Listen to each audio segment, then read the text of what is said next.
महापालिका निवडणुकीचा प्रचार आता अंतिम टप्प्यात पोहोचलेला आहे आणि काँग्रेसचे प्रदेश अध्यक्ष हर्षवर्धन सपकाळ आज पुणे दौऱ्यावरती आहेत. आपल्यासोबत आत्ता हर्षवर्धन सपकाळ आहेत. सर, ज्या पद्धतीने महायुतीच्या नेत्यांकडून प्रचाराचा झंझावात सुरू आहे, मग ती अजित पवारांचे राष्ट्रवादी असू दे किंवा भाजपकडनं असू दे, काँग्रेसमध्ये तसं होताना दिसत नाही किंवा तुमचे जे काही मित्रपक्ष आहेत, ठाकरे गट असू दे, त्यांच्याकडून तशा पद्धतीचा प्रचार आणि एकूण ज्या पद्धतीने एकूण चित्र लोकांपुढे निर्माण होणं गरजेचं आहे तसं होताना दिसत नाही. काय नेमक्याच्या मागचं चित्र निर्माण करण्याकरता मोठ्या प्रमाणावर पैसा वापरला जातोय.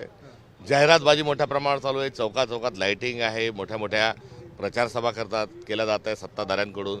आणि हे करताना मजुरांना लावून सभा देखील करण्याचं काम हे सत्ताधारी करत आहे. मात्र आम्ही घरोघरी जाऊन डोर टू डोर जाऊन आमचे प्रभागातील उमेदवार हे प्रचार करतात आहे, फिरतात आहे आणि आम्हाला मिळणारा प्रतिसाद हा निश्चित स्वरूपामध्ये समाधानकारक आहे. पण मग कुठेतरी असं वाटतं की सत्ताधारीच विरोधकांची जागा घेताना पाहायला मिळतात. मग ती महायुतीतले अजित पवारांची राष्ट्रवादी असू दे किंवा एकनाथ शिंदे यांची शिवसेना असू दे, असं एकमेकांवरती आरोप करून तुमची जागा ते घेत आहेत असं वाटतंय.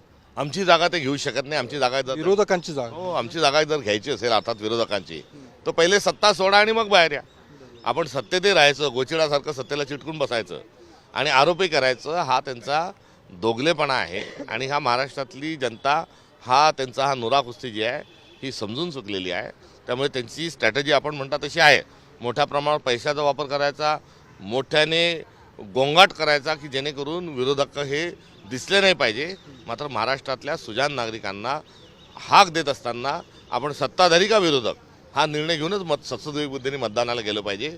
ही आमची अर्थस्वरूपाची पुणेकरांना आणि एकंदरीत महाराष्ट्रातल्या सर्व महानगरपालिकेच्या मतदारांना आमचा हाक आहे. एकूण या सगळ्या याच्यामध्ये निवडणुकीच्या दरम्यान जाहीरनामे प्रसिद्ध होत आहेत, मोफत योजना दिली जातात. ज्या पद्धतीने विधानसभा निवडणुकीच्या काळामध्ये देखील लाडकी बहीण योजना आली, आता अजित पवारांनी जी घोषणा केलेली आहे ती मोफत मेट्रो देण्याची, प्रत्यक्षात त्याची अंमलबजावणी होऊ शकते का? कारण या सगळ्या योजनेला लागणारा पैसा किंवा राज्यात असणारं कर्ज, या सगळ्या अँगल तुम्ही कसं पाहताय?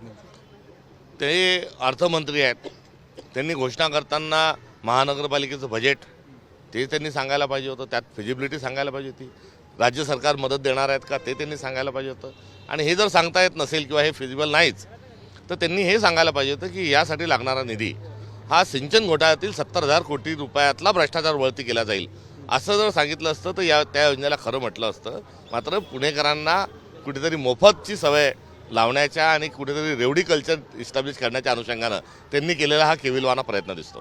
ठाण्यातल्या एका प्रकरणामध्ये देवेंद्र फडणवीस आणि एकनाथ शिंदे यांना गोवण्याचा प्रयत्न झालेला आहे असा पद्धतीचा अहवाल आला आणि संजय पांडे यांच्यावरती देखील गुन्हा दाखल करण्याचे निर्देश देण्यात आलेले आहेत. काय नेमक्याच्या या सगळ्या प्रकरणावरती कसं पाहतात? हे संपूर्ण या निवडणुकीच्या काळात पुन्हा एकदा हे सगळं प्रकरण पुढे आलेलं आहे. महाराष्ट्राचा वाटोळं करणारा एकच माणूस आहे, ते म्हणजे देवेंद्र फडणवीस.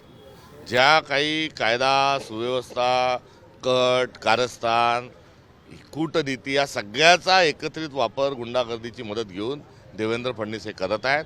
आणि त्यांची जर नार्को टेस्ट झाली तर या सगळ्या गोष्टीचा दूध का दूध पाणी का पाणी झाल्याशिवाय राहणार नाही. धन्यवाद. तर हर्षवर्धन सपकाळ या सगळ्या निवडणुकीच्या दरम्यान त्यांनी थेट मागणी केलेली आहे की मुख्यमंत्री देवेंद्र फडणवीस यांची नार्को टेस्ट करावी आणि या महाराष्ट्राचं वाटोळं करणारा जर कोण असेल तर देवेंद्र फडणवीस आहे असा थेट आरोप हर्षवर्धन सपकाळ यांनी केला आहे. कॅमेरामन रोहितसह मी योगेश बोरसे, TV9 मराठी, पुणे.